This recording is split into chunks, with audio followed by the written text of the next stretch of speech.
Red स्वस्तिक सोसायटीच्या माध्यमातून व लिज्जत पापड उद्योग समूहाचे कार्यकारी संचालक सुरेशरावजी कोते यांच्या माध्यमातून अकोले तालुक्यातील वाघापूर गावात भव्य असे निसर्ग उपचार केंद्र साकारण्यात येत आहे।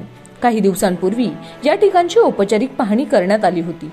आज दिनांक 24 ऑगस्ट 2024 रोजी रेड स्वस्तिक सोसायटीचे संस्थापक अध्यक्ष TS भाल साहेब यांनी या ठिकाणची पाहणी करत निसर्गोपचार केंद्राच्या प्रकल्पाला हिरवा कंदील दाखवत पुढील काम सुरू करण्याचे निर्देश दिले आहेत।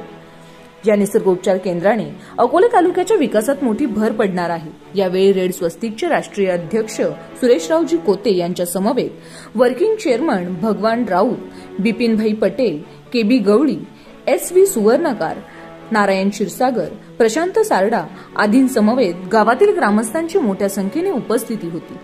आवाज सह्याद्री करिता संपादक शुभम फपाळे, अकोले, अहिल्यानगर।